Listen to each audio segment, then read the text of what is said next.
Hello दोस्तों, नमस्कार। स्वागत है आपका हमारे जीके की पाठशाला में। और मेरा नाम है आशा और मैं पढ़ा रही हूँ आपको जनरल स्टडीज़ के सब्जेक्ट हिस्ट्री और पॉलिटी। तो अभी मैं आपको हिस्ट्री पढ़ा रही हूँ और उसमें मैं क्या पढ़ा रही हूँ आपको मध्यकालीन इतिहास पढ़ा रही हूँ और दिल्ली सल्तनत के शासकों के बारे में आपको पढ़ा रही हूँ। तो दोस्तों एक मोटिवेशनल कोट सुन लेते हैं और फिर अपनी क्लास को शुरू करते हैं। तो दोस्तों जहाँ तक आपको रास्ता दिख रहा है वहाँ तक तो चलो। जहाँ तक आपको रास्ता दिख रहा है वहाँ तक तो चलो। वहाँ से आगे का रास्ता आपको वहाँ पहुँचने के बाद मिल जाएगा। इससे हमें ये सीख मिलती है दोस्तों कि आपको दिख रही है कि हाँ वो मेरी मंजिल है, हाँ मैं वहाँ तक पहुँच सकता हूँ। तो आप वहाँ पहुँचिए, कोशिश करिए, मेहनत करिए और वहाँ तक पहुँचिए। और उससे आगे पहुँचने के लिए आपको बहुत सारी गाइडेंस मिल जाती है, बहुत सारे आपको एक्सपर्ट मिल जाते हैं जो आपको समझा सकते हैं। इसलिए दोस्तों हमें कोशिश तो करनी है, लेकिन हमने अगर कोशिश ही नहीं करी तो हम कैसे आगे तक पहुंच पाएंगे। इसलिए कोशिश ना करने से अच्छा है कि कोशिश करके ही, चाहे सफल हो या असफल, हमें ये हताशा तो नहीं होगी कि हमने अपनी तरफ से कुछ करा ही नहीं। यह हताशा तो नहीं होगी ना दोस्तों। तो दोस्तों अपनी मंजिल को पाने के लिए हमें कोशिश करनी पड़ेगी। बाकी हमें सफलता मिले या असफलता, हमें उससे डरना नहीं है, हमें अपना कर्म करते जाना है। तो दोस्तों हम अपने हिस्ट्री की क्लास में क्या पढ़ रहे थे? हम पढ़ रहे थे कुतुबुद्दीन ऐबक के गुलामों के गुलाम कहे जाने वाले इल्तुतमिश के बारे में। और इल्तुतमिश को मोहम्मद गौरी ने दास्ता से मुक्ति दिला दी थी। फिर उन्होंने क्या करा था? बहुत से प्रशासनिक कार्य भी करे थे उन्होंने। 40 तुर्क सरदारों का एक संगठन बनाया था जिसे तुर्कान चहलगानी भी कहते हैं। और क्या करा था उन्होंने? चांदी का टका और तांबे का जीतल, ये शुद्ध अरबी के सिक्के चलवाए थे उन्होंने। तो दोस्तों उनसे रिलेटेड बहुत से हमने कल क्वेश्चंस आंसर करे थे, बहुत डीपली हमने पढ़ा था उनके बारे में। उन्होंने एकता व्यवस्था को भी इंट्रोड्यूस करवाया था भारत में। इसके बारे में हमने सारा पढ़ लिया है अपनी पिछली क्लास में। उम्मीद है आपसे कि आपने पिछला पढ़ा होगा और तब आप नई क्लास देख रहे होंगे। और अगर नहीं देखी है तो ये क्लास देखने के बाद उसे भी ज़रूर देख लीजिएगा। तो दोस्तों अब हम पढ़ते हैं, जब इल्तुतमिश की मृत्यु हो गई थी 1236 ईस्वी में। कब हो गई थी? 1236 ईस्वी में उनकी मृत्यु हो गई थी। तो अब उनकी पुत्री जो है रजिया सुल्तान, अब वो शासिका बनेगी दिल्ली सल्तनत की। लेकिन वो दिल्ली सल्तनत की शासिका तो बनेगी, लेकिन उनकी शासिका बनने से जो वहाँ के अमीर हैं उनको बहुत क्या होगा, एक तरह से ईर्ष्या होगी कि इन्होंने एक महिला को कैसे शासिका बना दिया। तो दोस्तों आप बताइए कि महिलाएं क्या किसी से कम हैं? नहीं हैं। क्यों? क्योंकि महिलाओं को भी अब सारी फैसिलिटी मिल रही है, सारी उन्हें अपॉर्चुनिटी मिल रही है। वो कुछ भी कर सकती हैं, वो अपने लक्ष्य को पा सकती हैं। जो महिलाएं अंतरिक्ष तक पहुंच गईं, माउंट एवरेस्ट तक पहुंच गईं, तो क्या महिलाएं कुछ नहीं कर सकती? नहीं दोस्तों, ये पहले के टाइम की सोच थी, लेकिन आज के टाइम पे महिलाएं कुछ भी कर सकती हैं, किसी भी बड़े से बड़े पद पर पहुंच सकती हैं।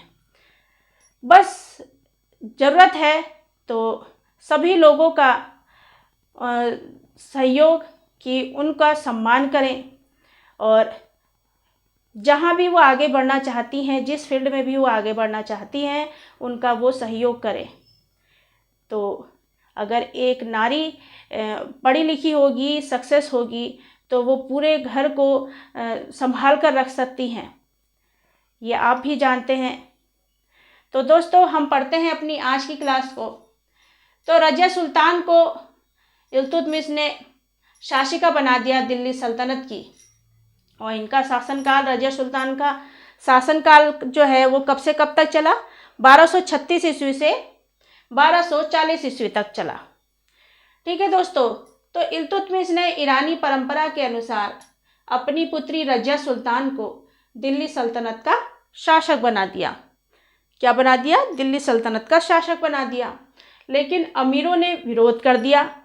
अब अमीरों ने विरोध कर दिया कि हम बनते, शासक बनते, या कोई जो पुरुष है वो शासक बनता, अब महिलाएं हम पे राज करेंगी, ऐसा उनकी सोच थी।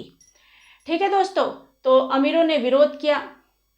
तो रजिया ने क्या करा? इल्तुतमिश के द्वारा न्याय मांगने के लिए एक उपाय निकाला। क्या करा? रजिया ने एक उपाय निकाला। अब उन्होंने क्या करा? वो लाल वस्त्र पहनकर गई, और लाल वस्त्र पहनकर जो इल्तुतमिश ने शेरों की मूर्तियां लगा रखी थी दरबार के बाहर, और उसमें उन्होंने क्या डाल रखी थी? घंटियां, कि जो कोई भी लाल वस्त्र पहनकर आएगा और उस घंटियों को बजाएगा तो उसे न्याय जरूर मिलेगा। तो ऐसा ही रजिया सुल्तान ने करा। वह लाल वस्त्र पहनकर गई, उन्होंने वहाँ घंटियां बजाई, जो शेर के गले में पड़ी हुई थी वो बजाई, और उन्होंने जनता का समर्थन मांगा। और उन्होंने कहा कि क्या, उन्होंने जनता से समर्थन मांगा कि क्या एक महिला शासिका नहीं बन सकती? जब उसमें सारी योग्यताएं हैं तो क्या कमी है कि वो शासिका नहीं बन सकती? तो जनता ने क्या करा? रजिया का समर्थन करा। तो वही करा। देखिए, रजिया ने इल्तुतमिश के द्वारा न्याय मांगने के लिए उपाय निकाला और उसका प्रयोग किया उन्होंने। तो लाल वस्त्र पहनकर शेर के गले की घंटियां बजाई। रजिया ने जनता से समर्थन मांगा था कि रुकनुद्दीन जो है वो शासक बनने के लायक नहीं है। सही बात है, जब योग्यता के अनुसार शासक बनाए जाते हैं तो वो शासन काफ़ी लंबे समय तक चलता है। अगर योग्य व्यक्ति ही नहीं होगा तो कैसे वो अपना शासन संभालेगा? कैसे वो अपना शत्रुओं का सामना कर पाएगा? और वो आज के टाइम पर भी है। आप हर एग्ज़ाम को देने चले जाएं, चाहे वो 4th क्लास का भी एग्ज़ाम हो, तो उसमें भी क्या मांगी हुई है? योग्यता मांगी हुई है। 8th पास मांगा हुआ है, 9th, 8th, 10th ऐसे मांगा हुआ है 4th क्लास की पोस्ट में भी। तो वो तो पहले का टाइम था, तो जो योग्य व्यक्ति था उसे ही शासिका बनाया उन्होंने। किन्होंने? इल्तुतमिश ने, उनके पिता ने। तो रुकनुद्दीन शासक बनने के लायक नहीं है, और फिर जनता ने क्या करा? रजिया का समर्थन करा, और 1236 ईस्वी में रजिया क्या बन गई? सुल्तान बन गई। अब जो महत्वपूर्ण व्यक्ति थे रजिया के समय, वो कौन कौन से थे? एक तो थे एतगीन। कौन थे? एतगीन, जो बदायूं का इक़्तिदार रहा, एतगीन। फिर अल्तुनिया, जो सरहिंद और भटिंडा का गवर्नर था। फिर गैर तुर्की, जो जलालुद्दीन याकूत खान जो है, जिसे किसने? रजिया ने अमीर ए आखूर, रजिया ने कौन सी उपाधि दे दी थी? अमीर ए आखूर, मतलब वो अश्वप्रधान होता था। अमीर ए आखूर की जो पोस्ट होती थी उसे कहते थे अश्वप्रधान, मतलब घोड़ों को ट्रेंड करता था वो, इसीलिए उसे अमीर ए आखूर भी कहा जाता है। तो याकूत खान को अमीर ए आखूर भी कहा जाता है, और ये उपाधि किसने दी थी? रजिया ने दी थी इन्हें। बहराम शाह, जो रजिया का भाई था। अब रजिया ने क्या करा? जो याकूत खान है, जो तुर्की नहीं था, गैर तुर्की था, वो तुर्की नहीं था, तो उसे अमीर ए आखुर बना दिया, अश्वप्रधान बना दिया, जिस कारण अमीर और नाराज हो गए। और जो ये है कौन? अल्तुनिया, जो सरहिंद और भटिंडा का गवर्नर है, उसने याकूत को मार दिया। क्यों मारा? कहते हैं ऐसे कि रजिया जो है वो याकूत खान को पसंद करती थी, और अल्तुनिया जो है ये सरहिंद और भटिंडा का गवर्नर है, वो रजिया को पसंद करता था। लेकिन रजिया किसको पसंद करती थी? याकूत खान को पसंद करती थी। तो जब अल्तुनिया को पता चला तो उसने याकूत खान को मार दिया। अल्तुनिया ने याकूत खान को मार दिया। फिर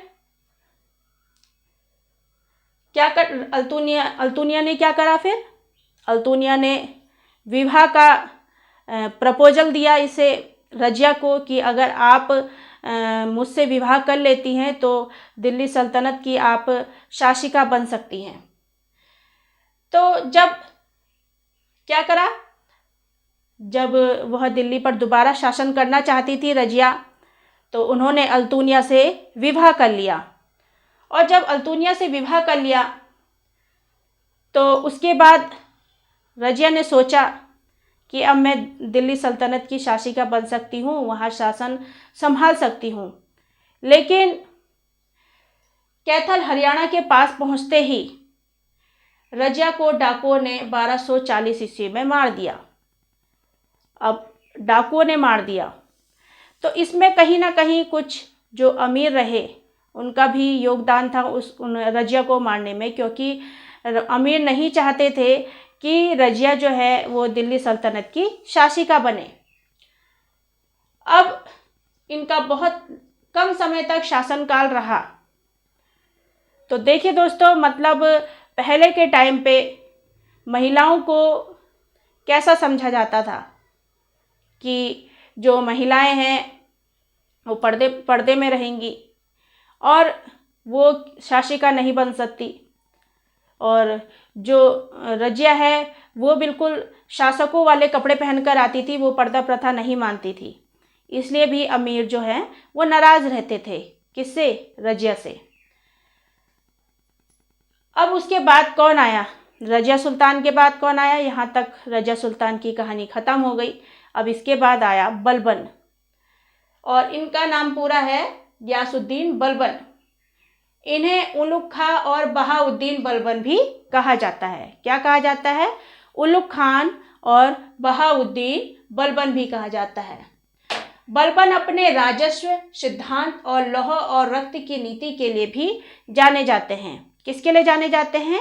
राजस्व सिद्धांत, लौह और रक्त की नीति के लिए भी जाने जाते हैं। बलबन ने एक सैन्य विभाग भी बनाया जिसे क्या कहते हैं? दीवान ए अर्ज। क्या कहते हैं? दीवान ए अर्ज कहते हैं।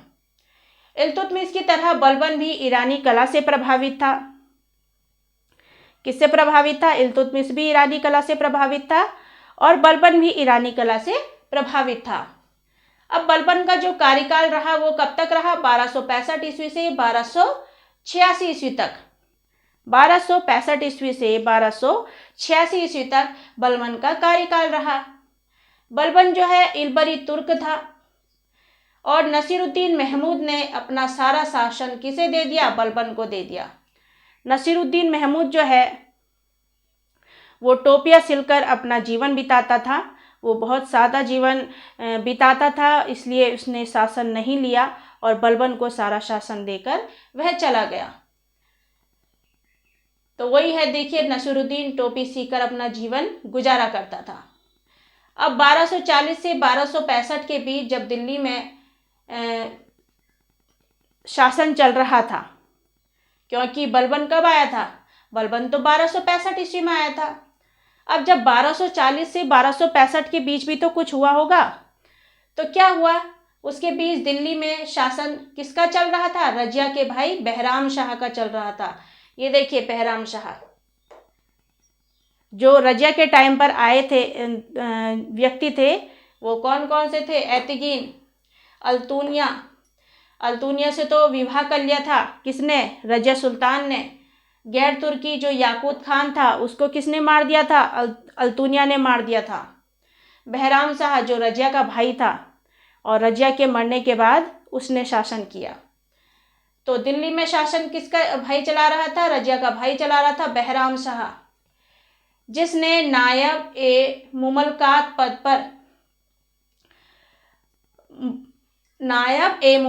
पद बनाया, जो किसका पद होता था? वजीर का पद होता था। और बहराम शाह के समय ही दिल्ली सल्तनत पर प्रथम मंगोल आक्रमण भी हुआ। क्या हुआ? बहराम शाह के समय प्रथम मंगोल आक्रमण भी हुआ। अब मुझे बताइए आप कि रज़िया सुल्तान जो है वो किससे विवाह करना चाहती थी, किसे वो पसंद करती थी। वो कौन था व्यक्ति? वो था याकूत खान। और याकूत खान को कौन सी पोस्ट दी हुई थी रज़िया सुल्तान ने? अमीर ए आखुर, जिसे अश्वप्रधान भी कहते हैं। अब जो बलबन का राज्यकाल चला वो कब से कब तक चला?